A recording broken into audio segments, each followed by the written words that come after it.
Masih di jelas banget. Oke, sip. Soalnya aku di depan kipas takut trip. Aku juga suaranya kedengaran jelas kan ya? Ya, jelas. Nah, kan sekarang kita sudah live di Facebook. Selamat sore teman-teman semua peserta Ngobras, ngobrol santai bareng buruh. Senang sekali bisa bertemu dengan teman-teman lagi di sore ini ya, program talk show 2 mingguan Perempuan Mahardika Ngobras. Ini setelah beberapa saat lalu kita juga habis libur Lebaran. Semoga teman-teman semua dalam keadaan sehat dan baik gitu. Nah, sore ini kita akan ngobrol-ngobrol bareng Nurse Fensia Budiman.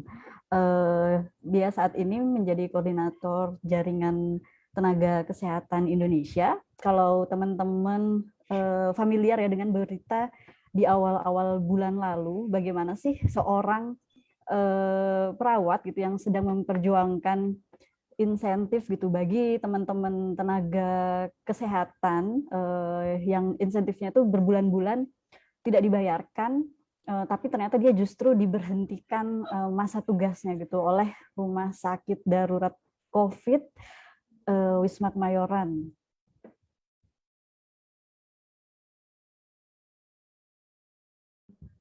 Oke, tadi kawan Fen sudah bergabung, namun sepertinya saat ini sinyal sedang gangguan. Nah, dia sudah muncul kembali. Halo Fen, selamat sore. Yes. Halo, selamat sore kawan Tias. Apa kabar sore hari ini? Baik, gimana kabar kawan Tias? Sekarang jadi aktivitasnya sibuk apa nih, Fen? Aku sih sejak udah dari di kursus kontrak dari Wisma Atlet, secara ada sih aku masih mengerjakan proses vaksinasi ya sama beberapa tim tenaga medis yang lain gitu. Tapi ini ya lagi libur. Oh, karena weekend ya? Ya, karena weekend. Oke, Fen, kita langsung mulai nih ya. Aku boleh tanya-tanya ya seputar pengalaman dirimu ketika menjadi perawat gitu di Wisma Atlet Kemayoran gitu. Apalagi dirimu kan juga sejak awal ya Wisma Atlet dijadikan rumah sakit darurat COVID itu juga sudah bergabung gitu di sana gitu. Nah, sebetulnya situasi kerja seperti apa sih, Fen, yang selama ini teman-teman tenaga kesehatan hadapin gitu? Apa saja yang terjadi gitu ketika bertugas ataupun juga ketika merawat pasien-pasien? Karena kan kita tahu ya bahwa teman-teman tenaga kesehatan ini adalah garda depan gitu, yang juga memiliki resiko terpapar cukup tinggi. Kemudian juga kalau kita lihat kan bisa bayangkan ya bagaimana sih banyaknya pasien-pasien gitu. Sementara kalau kita lihat juga ternyata angka COVID itu terus bertambah gitu. Seperti itu, Fen. Gimana sih situasi kerjanya gitu pada saat Fen ada di sana? Oke, jadi aku tuh memang dari awal aku bekerja menjadi relawan sejak rumah sakit Wisma Atlet itu dioperasikan ya. Jadi kalau nggak salah tuh aku nggak salah ingat sejak 24 Maret itu saya kemudian bertugas sebagai perawat relawan COVID-19 di rumah sakit darurat Wisma Atlet.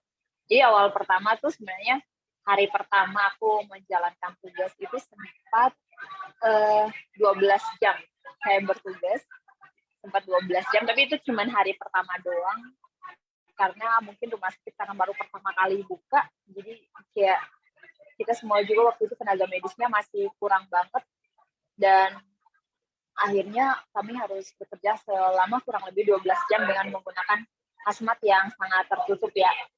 Tapi setelah hari berikutnya kita udah bekerja 8 jam.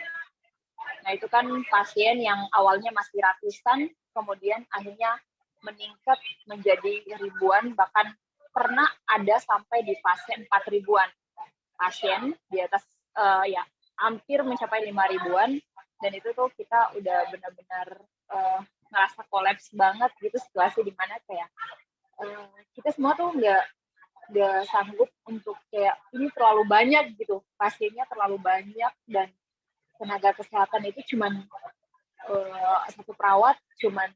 dua perawat hanya untuk satu lantai, dan kapasitas satu lantai itu menampung 60 pasien, dan itu cukup banyak menurut kami, itu sudah cukup banyak di luar rasio sebenarnya yang harusnya mungkin idealnya 1 perawat banding 10 pasien, ini udah harus berbanding 1 perawat banding 30, dan itu ya aku sama teman-teman aku tuh stresnya udah ngerasa aduh udah tinggi banget gitu beban kerja kita gitu. Sementara kalau dokter kan dia harus menangani dalam 3 lantai misalnya, itu untuk 1 dokter aja. Jadi bayangkan aja kalau 1 lantai 60 pasien, 3 lantai itu ada kurang lebih 180 pasien, dan itu hanya dijaga oleh 1 dokter dengan per lantainya 2 orang perawat. Nah itu yang menurut aku situasi kerja kami yang cukup berat banget pada saat lonjakan kasus yang terus naik ya. Jadi kami merasa menjadi tenaga medis waktu itu udah mati-matian banget, dan tapi di luar sana banyak orang yang kemudian tidak mengikuti protokol kesehatan dan lain-lain. Maksudnya itu kayak ada satu hal yang menurut kami sangat resisten ke masyarakat sana, sementara kayak kita di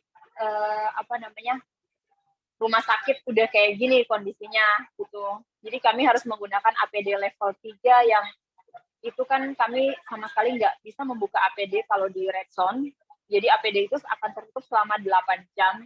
Dari mulai yang mungkin teman-teman sering lihat bahwa kami menggunakan hazmat dan Google juga, atau face shield dan sepatu boot yang lumayan berat sih, nggak kayak sepatu cats yang mungkin biasanya setiap hari kita pakai, atau sandal jepit yang kebiasaan kita sehari-hari pakai. Itu agak berbeda situasinya kalau kami harus menjadi tenaga kesehatan di tengah pandemi. Jadi ada berbagai protokol yang harus secara ketat kami lakukan. Dan kalau saat kami bekerja 8 jam itu kan kami nggak boleh makan, nggak boleh minum, nggak boleh buang air besar, nggak boleh buang air kecil gitu. Dan dengan mobilitas kami yang tinggi, tapi kami nggak dapat, maksudnya kami nggak bisa mensuplai nutrisi tambahan untuk kami dengan kondisi 8 jam itu, tapi dengan tingkat mobilitas kami yang tinggi tuh kadang udah ngerasa, waduh ini fisik aku kuat nggak sih, kayak harus menghadapi banyak orang yang sakit, dan kemudian kayak kita juga di tengah-tengah pekerjaan harus dihantui rasa takut karena terpapar virus, dan kemudian nanti kalau kita terpapar kita bisa menularkan lagi ke orang lain.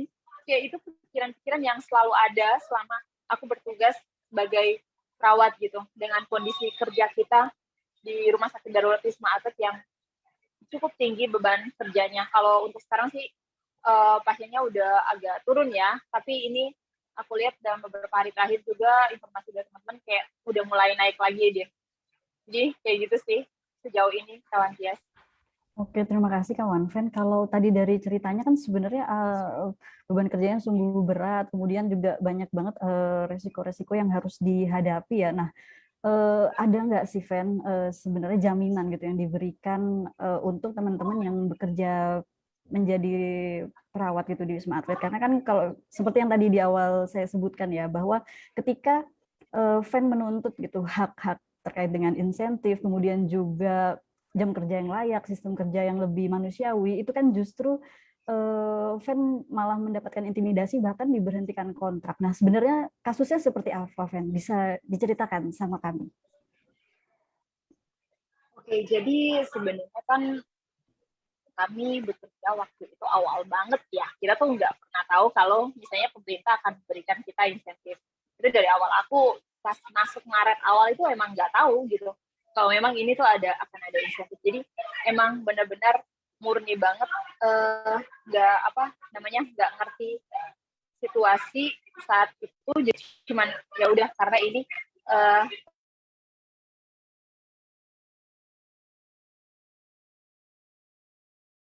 tenaga dibutuhkan. Jadi keren banget bahwa kita harus akan ada insentif yang makin ke sini. Kalau nggak salah tuh aku nggak udah agak lupa sih, tapi mungkin sekitaran bulan April dulu kayak ada informasi dan berita dari melalui peraturan Menteri Kesehatan bahwa kita akan menerima insentif. Dari situ tuh kayak kami baru akhirnya tahu bahwa kami menerima insentif gitu. Selama dalam 1 bulan itu harus ada untuk perawat misalnya 7,5, untuk dokter umum 10 juta, dan dokter spesialis 15 juta.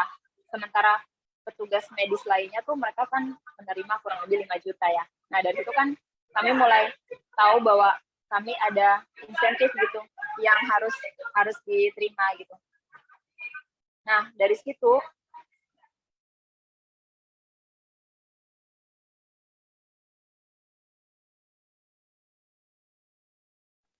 sorry kawan Tias, aku lagi. Jadi akhirnya kami ngerti bahwa oh ya ini baru ada peraturan Menteri Kesehatan yang kemudian membilang bahwa kami terima insentif gitu.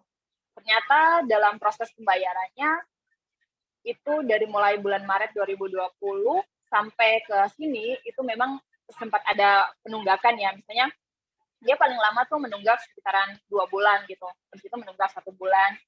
Tapi nggak separah yang kemarin gitu. Kayak dari November ada teman-teman yang tidak terima, tapi mayoritas dari kami itu nggak menerima sejak bulan Desember gitu.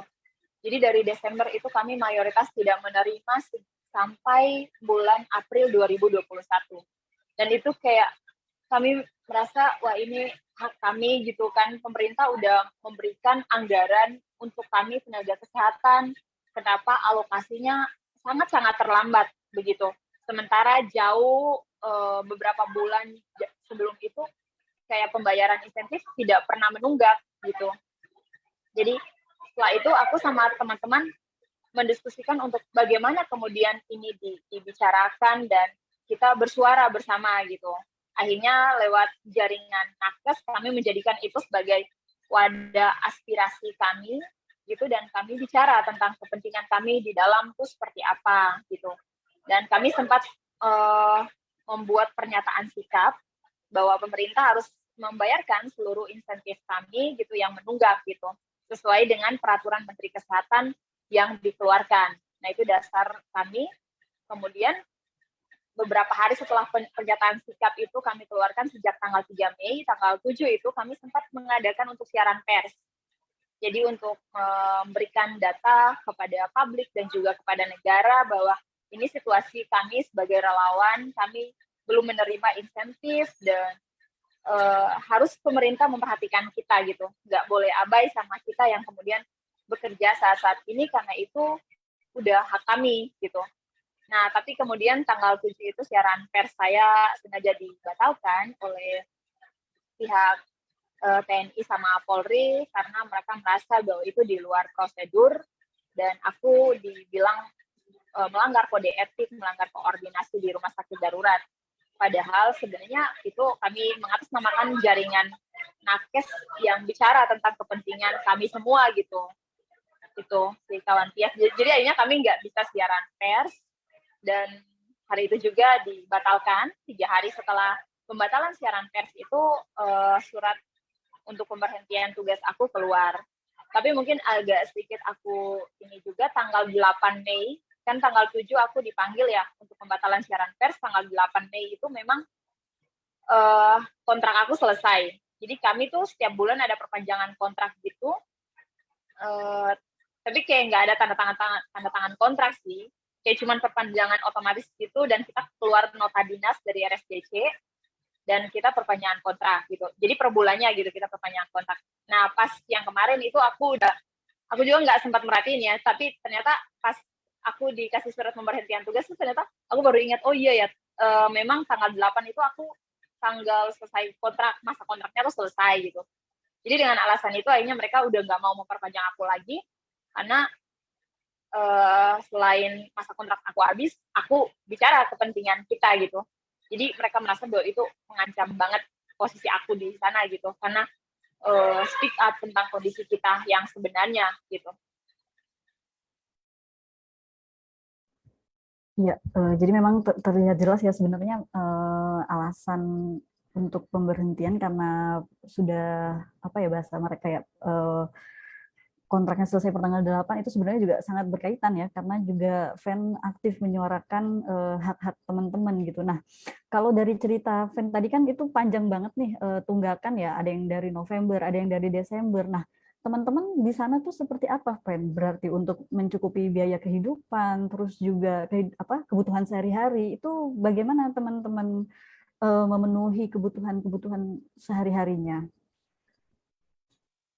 Oke, kalau aku sendiri sih ya, kalau pengalaman aku sendiri paling mengandalkan tabungan aku sendiri misalnya. Tapi ada beberapa teman lain yang misalnya dia harus bekerja sebagai ojek online gitu untuk kemudian mencukupi kebutuhan keluarga dia setiap hari gitu. Karena kan dia udah berkeluarga, dari beberapa teman-teman kami yang nakes sudah berkeluarga dan mereka harus mencari cara untuk mencukupi kebutuhan keluarga mereka sehari-hari seperti itu. Tapi ada yang coba nyari side job gitu, tapi kan kita sebenarnya di Wisma Atlet tuh nggak bebas gitu untuk keluar. Jadi agak susah juga kalau untuk mencari side job di luar ya.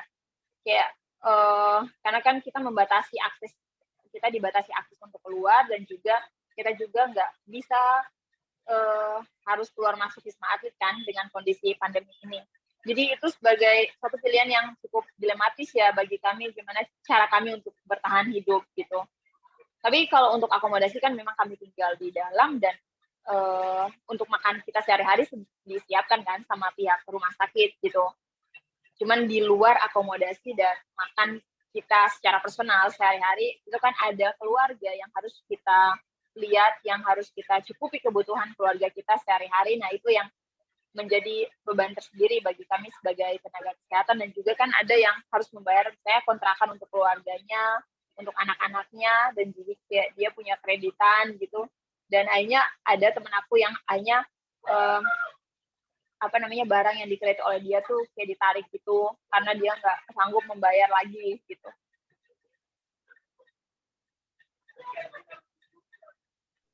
Oke, Fen. Nah, teman-teman yang menyaksikan di Facebook juga boleh bertanya-tanya langsung sama Fen melalui kolom chat, nanti akan kita bacakan. Nah, kalau tadi Fen, selain diberhentikan, itu apa aja Fen bentuk-bentuk intimidasi yang Fen terima ketika menyuarakan tuntutan-tuntutan teman-teman tenaga kesehatan itu tadi?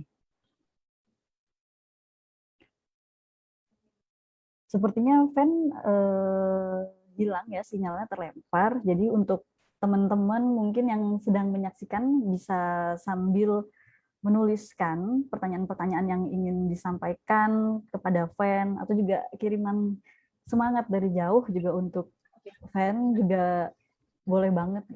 Iya, Fen, tadi pertanyaan terakhir dariku terdengar apa tidak ya? Terdengar ya. Oke, Jadi silahkan. bentuk-bentuk intimidasi ya. Jadi waktu itu karena saya berusaha untuk bicara keluar terkait kondisi kita, saya akhirnya mendapat ancaman bahwa nanti saya akan dipurna tugaskan. Purna tugaskan tuh bahasa kami di dalam, bahwa saya akan diselesaikan, maksudnya diberhentikan layak dari relawan. Kemudian kalau misalnya saya masih terus bersikeras melakukan konferensi pers yang bicara tentang kepentingan nakes gitu, saya bisa diancam dengan pelanggaran kode etik, STR saya bisa dicabut, juga saya bisa diancam dengan pelanggaran undang-undang ITE karena nggak ngerti lagi tuh. Jadi kayak kata mereka seperti itu. Terus ya salah satunya aku pasti diberhentikan kalau misalnya aku bicara soal kepentingan kita itu. Nah, kalau tadi kan berarti banyak banget intimidasi dan apa ya, ancaman-ancaman yang diterima oleh Fen. Menghadapi itu dirimu bagaimana, Fen?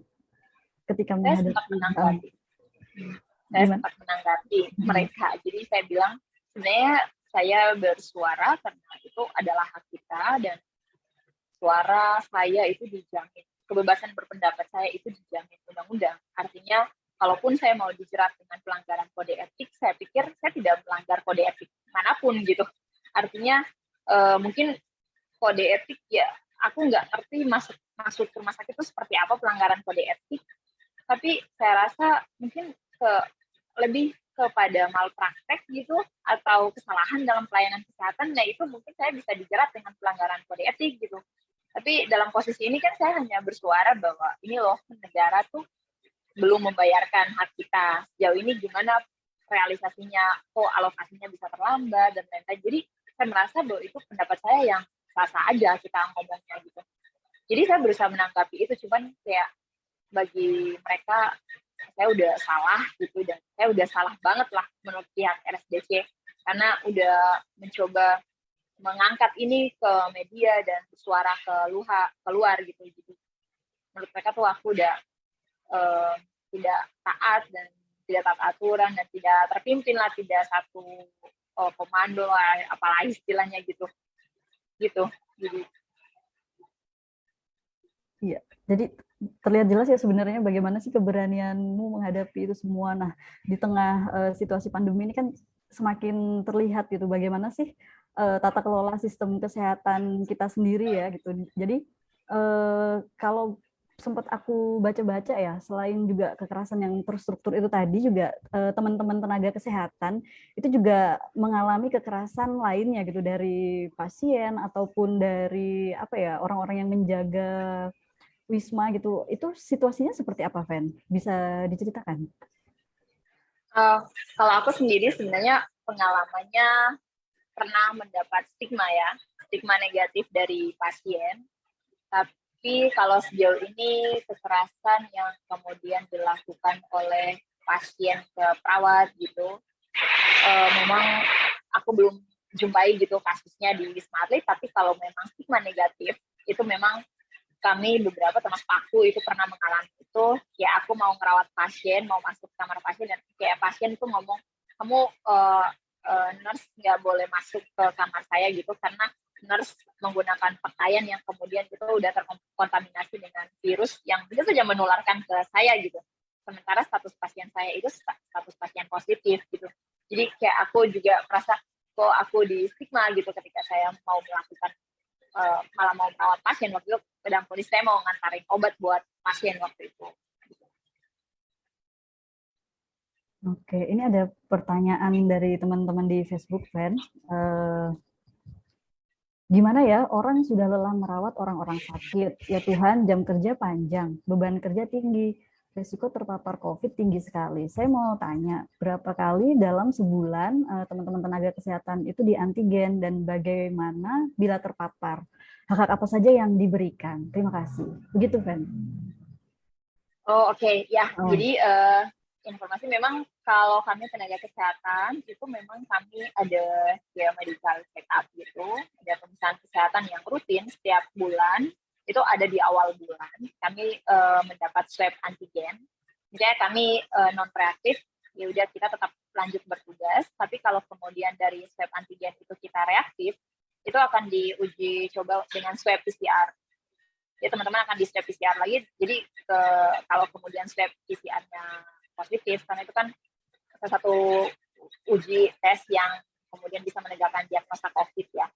Jadi kalau misalnya swab PCR kita positif, ya tenaga kesehatannya harus dikarantina, dan kita itu dikarantina di Wisma Atlet gitu, di red zone-nya, di tempat di mana pasien-pasien kemudian kita rawat gitu. Jadi rekan-rekan sejawat saya harus berganti menjadi pasien gitu. Dan itu ada banyak teman-teman kami yang harus terpapar dengan virus COVID-19 dan akhirnya mereka harus diisolasi gitu. Jadi ada yang bervariasi, ada yang kemudian dia asimptomatik atau tidak bergejala, tapi ada juga yang dengan gejala-gejala sedang gitu. Jadi pernah sampai ada dia tuh masuk HCU, High Care Unit, untuk mendapat perawatan yang intensif gitu. Jadi kayak gantian gitu, awalnya kami tinggal di yellow zone, zona kuning gitu, karena kami kan nakes, tapi kalau kemudian kami terpapar, kami tuh harus gantian tempat pasien gitu. Jadi kami harus merawat teman-teman kami lagi gitu yang terpapar. Begitu kondisinya di dalam. baik, Ven. Pertanyaan selanjutnya ini terkait dengan teman-teman jaringan nakes ya. Bisa disampaikan lagi nggak mekanisme pengaduan yang diorganisir oleh kawan-kawan jaringan nakes Indonesia? Selain di Jakarta, apakah hal serupa juga terjadi di kota-kota lain? Begitu. Ya, jadi memang kami tidak hanya kemudian men-highlight teman-teman nakes di Wisma Atlet, tapi kemudian jaringan nakes ini kami berusaha semampu kami bahwa kami harus menjadi wadah untuk teman-teman nakes seluruh Indonesia. Jadi kemarin itu kami sempat menyebarkan Google Form atas nama jaringan nakes Indonesia untuk pendataan penyaluran insentif bagi tenaga kesehatan, baik di Wisma Atlet maupun seluruh rumah sakit Indonesia yang kemudian saat ini paskesnya dijadikan untuk pelayanan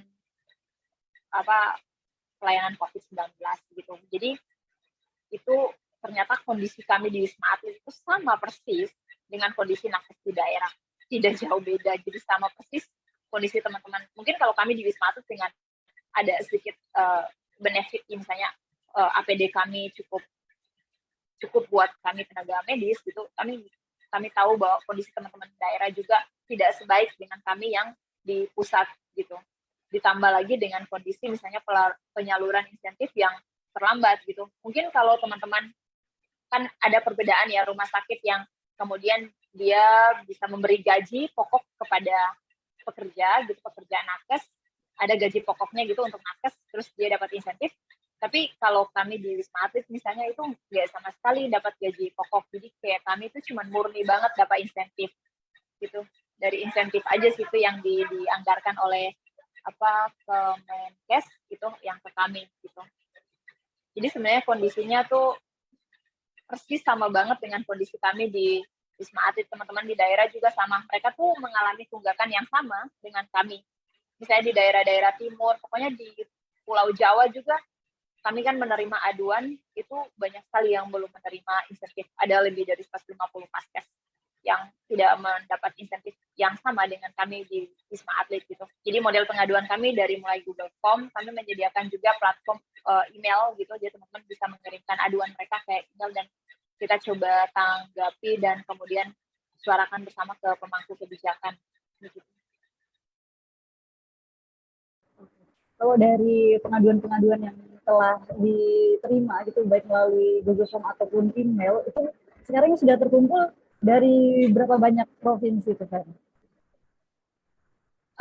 Itu ada sekarang berapa ya provinsi? Di atas 20 provinsi sih. Kemarin aku sempat cek lagi untuk pendataannya. Terus paskesnya ada sekarang 150 paskes. Fasilitas kesehatan ya yang belum terbayarkan insentifnya. Ada pertanyaan lagi dari Facebook. Kami juga ada teman yang berprofesi sebagai nakes yang mengalami nasib serupa. Nah, berarti memang terbayang ya bagaimana sih itu juga terjadi di kota-kota lain ya, Fen. Bagaimana jika ingin menghubungi jaringan nakes? Infonya melalui apa? Gitu. Oh iya, jadi jaringan nakes tuh platform yang tersedia sekarang bisa ke Instagram jaringan nakes Indonesia, nanti bisa DM, terus nanti juga bisa ke email suaranakesindonesia@gmail.com gitu. Jadi teman-teman bisa berkirim aduan ke situ, nanti ditanggapi oleh tim jaringan nakes. Baik, itu tadi yang mungkin nanti bisa kita catatkan kembali gitu di komentar Facebook untuk teman-teman yang tadi sudah bertanya, suaranakes@gmail.com ya tadi ya. Nah, Suara Nakes Indonesia ya. oh, Suara Nakes Indonesia @gmail.com. Terus Instagramnya jaringan nakes Indonesia. Oke, baik. Nah, kemudian kan kalau tadi itu kan mungkin itu secara umum dialami tenaga medis di seluruh Indonesia ya. Kalau ada nggak sih kan situasi-situasi khusus gitu yang spesifik dialami tenaga kesehatan yang perempuan? Oke, ya. Jadi kami yang perempuan tuh biasanya ya yang paling terberat aku rasakan tuh kalau saat menstruasi ya. Jadi kayak wah itu kan kita butuh supply kita biar terhidrasi ya. Jadi harus cukup banyak air yang harus kami konsumsi gitu. Nah kalau misalnya lagi menstruasi terus lagi dinas itu parah banget karena aku harus menahan nyeri haid dan juga dengan kondisi memakai baju hazmat itu kan yang nggak kebayang lagi gimana kondisinya karena itu pasti berkeringat banget sampai baju lapisan dalam kami itu harus basah gitu.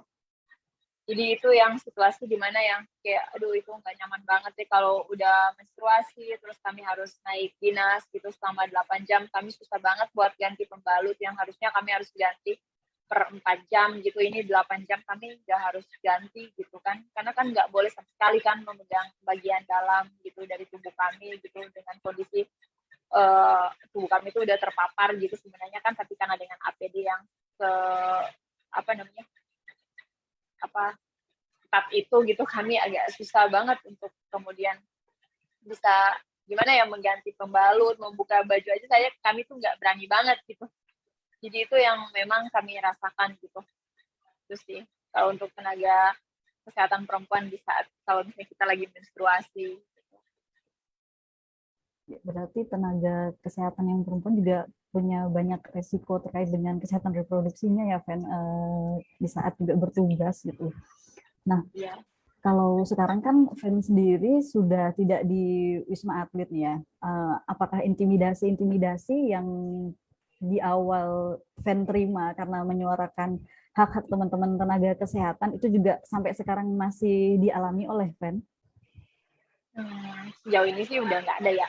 Jadi aku merasa lebih tenang gitu saat keluar dari Wisma. Kalau di dalam tuh gila intimidasinya banyak banget yang aku sendiri juga nggak. Maksudnya kayak aku emang siap berani menghadapi mereka gitu, tapi mental kita kan nggak semua orang punya mental yang sama dan mental yang kuat ya untuk menghadapi banyak tekanan gitu. Nah, tapi aku pas keluar dari Wisma Atlet aku merasa lebih better lah ya kondisi aku daripada di dalam saat menghadapi banyak tekanan gitu. Oke, Fen. Nah, kalau dengar-dengar juga kemarin ketika habis dirimu dikeluarkan, itu situasinya seperti apa sih? Apakah juga insentif teman-teman itu akhirnya dibayarkan, ataukah sampai sekarang juga masih tertunda seperti itu, Fen? Iya, jadi kan waktu itu kami siaran pers itu dan kemudian kami baru berencana siaran pers dan kemudian dibatalkan tanggal 7. Itu tanggal 10 kan aku diberhentikan ya. Tanggal 10 itu pokoknya pas aku keluar, itu aku mendengar, pas aku keluar itu kan banyak teman-teman yang nganter. Terus langsung kayak mereka tuh manggil aku, terus kayak, Raven ini insentif kami tuh udah cair. Jadi kayak bersamaan gitu pas aku dikeluarin, gitu, insentif teman-teman juga ikut dicairkan di tanggal itu. Gitu. Di saat itu juga, ada yang memang sudah lunas dibayarkan dari bulan Desember sampai dengan April 2021. Itu dalam selang 2 hari. Aku coba mengupdate informasi dari teman-teman itu, ada yang sudah dibayarkan, tapi kemudian dalam beberapa hari terakhir, aku mendengar juga teman-teman yang masih berkirim laporan ke jaringan nakes bahwa mereka sama sekali masih memiliki tunggakan dalam 2 bulan terakhir. Jadi bulan Maret April tuh memang belum dibayarkan. Ada juga yang bulan Desembernya itu belum dibayarkan gitu. Jadi teman-teman yang masih belum menerima sebenarnya insentif. Padahal itu ibaratnya kan kita satu instansi ya, tapi tidak dibayarkan secara bersamaan gitu. Jadi belum sampai lunas kondisi insentif teman-teman gitu. Tapi itu berbeda juga ya dengan daerah. Daerah justru malah belum lunas sama sekali gitu. Kemarin kan cuma di Wisma Atlet doang ya. Tapi daerah masih sangat sporadis juga kondisi mereka di sana gitu. Ya, dan itu sampai sekarang ya berarti teman-teman yang di daerah ya. Karena ya. Waktu memang sempat lihat-lihat di story Instagramnya Fen kan, karena kita juga berteman, itu memang cukup haru banget ya setelah perjuangan-perjuangan Fen itu tadi, banyak banget teman-teman yang menyemangati Fen gitu, sayang sekali kenapa Fen dikeluarkan gitu, tapi juga sekaligus berterima kasih gitu, karena ada yang menyuarakan sehingga hak tersebut juga diberikan gitu, walaupun mungkin memang baru di Wisma Atlet mungkin, seperti yang Fen sampaikan tadi. Nah, karena kita sebenarnya juga waktu itu kaget ya dengar Fen dikeluarin gitu, padahal kan juga Fen ini salah satu yang menerima banyak banget penghargaan ya ketika menjadi perawat gitu di Wisma Atlet, mau dari Menaker pada saat itu, kemudian juga dari Persatuan Perawat kalau yang sempat ku ikutin begitu ya Fen ya. Nah, jadi waktu itu kita cukup terkaget gitu. Nah, ini ada banyak pertanyaan lagi nih Fen dari Facebook. Kalau kekurangan tenaga, misalnya teman-teman nakes pada terpapar sehingga tenaganya kurang, apakah memaksimalkan yang ada? Misal yang tadinya jam kerja 8 jadi naik gitu, atau karena pada bandel tiba-tiba lonjakan positif banyak. Gimana caranya untuk tenaga medis? Oh, ini maksudnya ini ya terkait dengan target kerja ya. Ketika teman-teman tenaga medis banyak yang terpapar, apakah itu jadinya membuat teman-teman lainnya target kerjanya meningkat seperti itu? Gimana tuh? Ya. Jadi sebenarnya kalau kita kekurangan personil, otomatis beban kerja kita naik ya, karena kita sedang kekurangan personil nih. Tapi pasiennya tuh nggak pernah kurang gitu. Itu kondisi yang berbanding terbalik. Jadi tetap kayak beban kerja kita tuh meningkat. Karena misalnya dalam satu ruangan dengan 60 pasien, kita nggak pernah tahu misalnya awalnya pasien itu datang dengan kondisi tanpa gejala misalnya. Tapi tiba-tiba dalam 2-3 hari ke depan dia mengalami perburukan gitu. Kalau udah sampai 2-5 orang aja yang mengalami perburukan, terus kondisi perawatnya cuma 2 yang awalnya misalnya 3, itu juga udah cukup berat buat kami sebagai tenaga medis kan.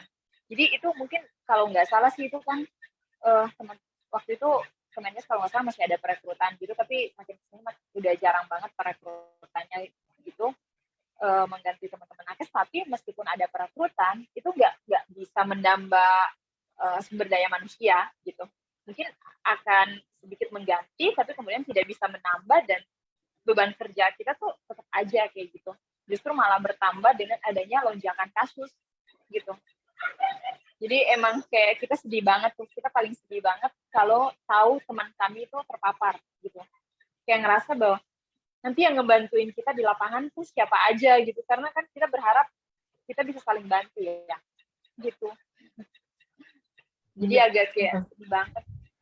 Jadi kita harus kunjungi teman-teman kami, waduh kamu harus cepat sehat ya, karena gimana ya, kita udah terseok-seok banget di lapangan, dan kalau ada teman kita yang sakit itu udah jadi apa ya, kita juga udah pikiran banget gitu, aduh gimana ya kalau dia udah sakit itu nanti yang ngebantuin kita di lapangan siapa gitu. Sementara pasien tuh kita bisa menerima dalam satu hari itu bisa sampai 300 pasien yang masuk Wisma Atlet. Jadi kayak aduh mumet banget deh kalau udah kayak gitu. Jadi beban kerja kita udah bertambah banget gitu kalau pasien mulai masuk dan teman kami mulai terpapar, satu persatu mulai terpapar gitu. Ya, berarti sampai hari terakhir kemarin dirimu masih di Wisma Atlet, itu lonjakannya masih terus ya, Fen ya? Belum menurun sama sekali kasus-kasusnya? Dari Maret ke sini tuh agak menurun ya, agak sedikit menurun. Pasiennya sempat sampai di angka 2.000-an gitu. Kalau yang awal kan sampai di atas 4.000-an kan. Jadi sempat ada penurunan signifikan. Tapi dalam beberapa hari terakhir mulai ada kenaikan 200 orang gitu. Aku lihat udah mulai ada kenaikan lagi gitu. Sempat ada penurunan itu dari Maret ke sini gitu. Tapi ini kayaknya udah mulai naik lagi. Ya, Fen, pertanyaan selanjutnya. Apa sih yang membuat Fen tetap mau berjuang di tengah intimidasi? Apa ya, itu karena memang aku merasa karena aku masih punya nurani. Jadi aku merasa bahwa aku berada di jalan yang benar, dan apa yang aku perjuangkan itu sebenarnya nggak salah, dan apa yang aku suarakan itu benar. Jadi itu cuman hanya berbekal sebuah keyakinan dan tekad bahwa apa yang saya suarakan itu nggak salah, dan saya merasa bahwa selalu ada keberpihakan kepada orang-orang yang berkata benar gitu. Meskipun aku harus menghadapi berbagai tekanan dan intimidasi, ya aku pikir keyakinan lah yang membuat aku masih terus maju, dan sampai saat ini aku masih mau berani untuk bicara gitu. Ya, terus semangat karena memang berani karena benar ya, Fen ya. Iya. Nah, kemudian ini ada pertanyaan lagi dari Facebook. Saya pernah menemui cerita tenaga kesehatan yang di Semarang. Dari pagi, kalau tidak salah, jam 8 sampai jam 12 harus menahan, tidak boleh ke kamar mandi. Apakah sistem bekerja seperti itu juga dialami Kak Fen dan kawan-kawan? Itu, Fen. Boleh diceritain lagi. Iya, jadi selama 8 jam tuh emang kami nggak bisa kemana-mana. Karena kan kami menggunakan APD level 3 itu yang kami nggak boleh ngelepas APD itu kan. Terus kayak ada pengalaman kami di mana kayak kami tuh sampai kami harus pakai pampers gitu, untuk kemudian nanti misalnya kami nggak bisa manajemen BA, maksudnya kami nggak bisa ke kamar mandi atau ke toilet, kami memilih memakai pampers gitu. Jadi ada beberapa nakes yang dari kami yang memilih dia memakai pampers selama masa dinas gitu, karena nggak bisa buang air kecil kan selama kita pakai APD itu gitu. Jadi itu kondisinya benar memang terjadi, bahwa selama 8 jam tuh kami nggak bisa makan, kami nggak bisa minum, kami nggak bisa ke WC gitu, untuk buang air besar sama buang air kecil gitu.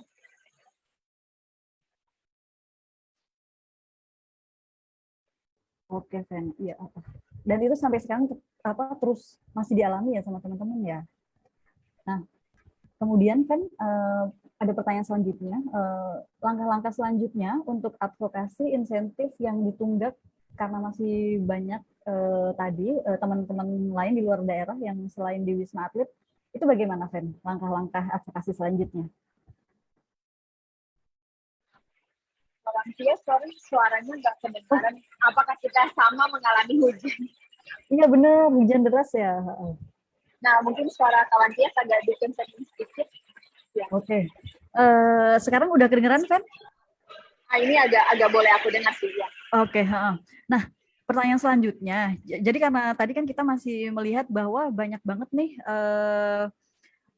kasus-kasus lain gitu, selain juga yang di luar Wisma Atlet, itu kan masih banyak banget insentif-insentif yang ditunggak. Nah, langkah-langkah advokasi selanjutnya itu bagaimana, Fen, untuk kasus-kasus penunggakan insentif tenaga kesehatan ini gitu, di luar juga dari yang di Wisma Atlet dan juga di daerah-daerah lain.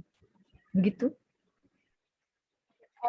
Jadi langkah-langkah insentif yang kami lakukan itu memang sejauh ini baru kemudian dengan menyuarakan itu ke publik dan juga ke media sebagai bahan evaluasi bagi pemerintah ya. Tapi kemudian kami sedang berkirim surat juga ke Komisi 9 yang menangani bidangnya untuk kesehatan, gitu. Kami ingin audiens dengan mereka dan membicarakan bagaimana jalan keluar terkait alokasi insentif yang harus diterima nakes gitu. Tapi kemudian kami belum dapat konfirmasi juga dari Komisi 9 terkait aduan kami ini, karena kami merasakan Komisi 9 juga satu wadah yang tepat ya untuk kami bicara kepentingan kami gitu. Jadi sejauh ini baru tahap itu. Fen, boleh diulang sekali nggak? Karena agak kurang jelas terdengarnya. Oke, kalau ini kedengaran nggak? Oke, Kalau ini jadi sebenarnya kedengaran. Ya, kondisi kami itu, kami kemarin kan sempat menyuarakan itu ke publik dan bicara di media agar pemerintah kemudian mendengar kami bahwa ini ada satu kondisi di mana nakes itu terus diabaikan haknya selama berbulan-bulan gitu. Jadi pemerintah bisa menjadikan ini bahan evaluasi bahwa ada trouble di dalam sistem pelayanan kesehatan kita gitu.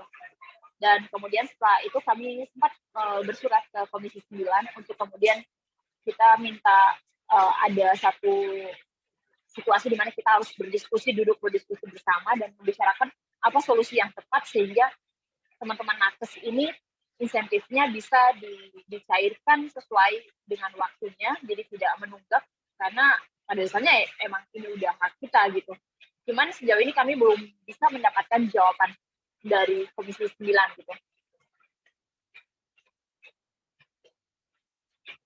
Oke, baik. Jadi memang prosesnya harus terus disuarakan ya, bahwa masih banyak tenaga-tenaga kesehatan yang saat ini menjadi garda terdepan gitu, hak-haknya masih diabaikan gitu.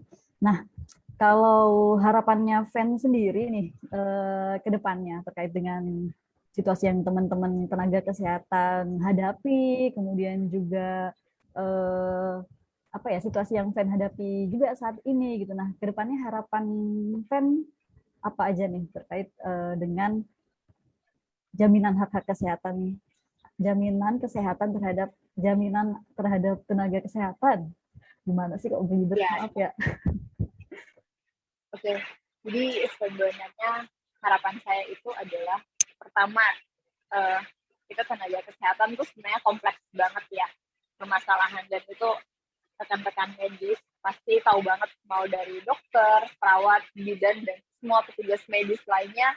Dari masa pandemi ini tuh kita kayak emang udah tahu kita tuh bermasalah sejak dari awal gitu. Sebelum pandemi juga sistem layanan kesehatan itu kita tidak terlalu baik, dan ini kayak pandemi itu membuka tabir sesungguhnya bahwa ini tuh potret buram layanan kesehatan di Indonesia. Dan aku tahu memang di dunia manapun gitu di masa pandemi ini semua sistem kesehatan kolaps.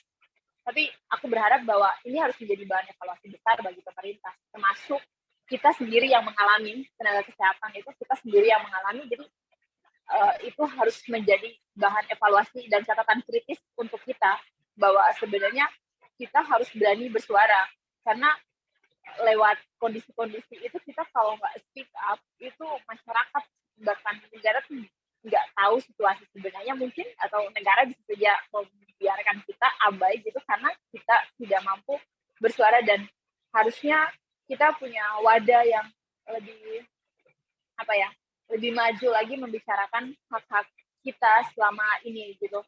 Jadi kebutuhan kita di tenaga kesehatan sebenarnya kebutuhan bagaimana menyiapkan wadah besar buat kita sebagai nakes, yang sebenarnya banyak hal yang harus kita perjuangkan secara kolektif dan perjuangkan secara bersama gitu. Karena selama ini kan kita masih bergerak sendiri-sendiri, masih terkotak-kotak, mau teman-teman dokter, mau teman-teman perawat gitu. Karena merasa mungkin kita punya organisasi profesi masing-masing ya. Tapi sebenarnya ada hal lain yang harus dilihat, bahwa dengan kita terkotak-kotak seperti itu, kita sulit mencapai tujuan dan cita-cita kita bersama gitu. Iya, semoga teman-teman jaringan tenaga kesehatan juga semakin membesar ya, karena setahu aku belum banyak gitu yang menyuarakan problem-problem ya selain jaringan nakes yang bersama FEN ini gitu. Nah, kemudian kan ada lagi nggak sih pesan-pesan gitu yang mau FEN sampaikan, baik untuk teman-teman yang saat ini masih merawat banyak pasien atau juga teman-teman lain gitu yang ingin bersolidaritas mendukung perjuangan teman-teman jaringan tenaga kesehatan Indonesia ini, Fen? Ya, jadi sebenarnya apa ya, sebagai tenaga kesehatan yang pernah menjadi relawan juga dalam penanganan pandemi, aku tahu kondisi teman-teman relawan kesehatan di masa pandemi itu sulit banget. Kita sama-sama ngerasain bahwa kita tuh satu nasib gitu, senasib sepenanggungan lah bahasa kami itu di jaringan nakes. Kita tuh sama-sama satu nasib lah, tahu lah kondisi kerja kita tuh gimana, beban kerja kita tuh gimana gitu. Saya merasa bahwa dengan adanya pengabaian terhadap hak tenaga kesehatan tuh memang benar kita harus tetap bersuara, kita harus tetap kritis, dan ya utamanya kita harus berjuang dan melawan ya sistem yang kemudian tidak yang semena-mena terhadap kita. Tapi kemudian saya sangat berharap teman-teman tidak mengabaikan layanan kesehatan atau tugas profesi kita yang sesungguhnya gitu. Meskipun misalnya kayak aku diberhentikan, aku sebenarnya bukan niat aku sendiri untuk kemudian diberhentikan, tapi ini menjadi catatan besar bahwa upaya apapun yang dilakukan oleh negara, termasuk mengkriminalisasi dan membungkam, itu sama sekali tidak boleh memundurkan misi dan sumpah profesi kita yang selama ini sudah kita tanamkan sebagai tenaga kesehatan, baik sebagai perawat, dokter, bidan. Karena kan kita sudah punya sumpah dan janji profesi ya, dan itu sampai mati pun kami bawa gitu, nggak boleh kami menyimpang dari sumpah dan janji profesi kita itu. Jadi mau apapun kondisinya, maupun situasi apapun itu, kondisi hak kita diabaikan, tapi kemudian kita harus tetap melayani orang lain, sesama kita itu harus sama di mata kita, harus adil dan ya tanpa diskriminasi gitu, meskipun negara melakukan diskriminasi kepada kita gitu. Oh, baik, kalau begitu kan karena sekarang sudah nggak di Wisma Atlet lagi nih, ada hal-hal yang Fen rindukan nggak sih dari merawat teman-teman di sana ataupun juga teman-teman di sana gitu kan? Aku tuh sebenarnya apa ya, aku tuh pengen bilang ke publik kalau sebenarnya aku dikeluarkan dari Wisma Atlet tuh bukan kebahagiaan juga buat aku gitu, karena kayak aku udah membangun lama gitu misi aku di sana gitu, untuk melayani banyak orang gitu, dan membangun rasa kolektif dengan rekan sejawat aku, baik dokter dan perawat. Jadi kayak aku tuh merasa kehilangan banget saat aku diberhentikan dari Wisma Atlet gitu, karena aku merasa aku tuh kayak meninggalkan pasien gitu, dan aku meninggalkan teman-teman dekat aku yang selama ini kayak kita udah sama-sama dari awal, sama-sama berjuang dari awal. Itu kayak kadang aku sendiri tuh mikirnya tuh aku sedih banget gitu, kok aku bisa ninggalin tugas aku yang ini, yang dari awal misi aku tuh nggak begini harusnya, maksudnya aku nggak harus meninggalkan rumah sakit gitu. Karena dari awal pandemi itu kayak udah niat banget aku tuh untuk membaktikan diri lah untuk situasi pandemi ini gitu. Jadi kayak untuk gimana sih aku membaktikan diri untuk bangsa gitu, untuk banyak orang lah, melayani banyak orang, kayak sedih banget gitu. Kayak ada yang harus aku tinggalin. Tapi kemudian aku berpikir lagi bahwa mungkin Wisma Atlet saat ini tidak menerima aku gitu untuk menjadi perawat di sana, untuk menjalankan misi dan apa yang menjadi janji profesi aku, tapi di tempat lain aku bersedia untuk terus melayani gitu sampai selesai, selama masyarakat Indonesia membutuhkan saya dan profesi saya sebagai perawat. Iya, walaupun nggak di sana bisa di tempat lain gitu ya semangatnya, dan juga terus menyuarakan tuntutan-tuntutan bagaimana sih kondisi kerja yang layak buat tenaga medis dan juga jaminan-jaminan hak-haknya ya pasti ya kan. Ini tuh nggak kerasa banget, udah 1 jam, hampir 1 jam gitu kita ngobrol-ngobrol. Aku cek dulu ya di Facebook apakah masih ada pertanyaan gitu.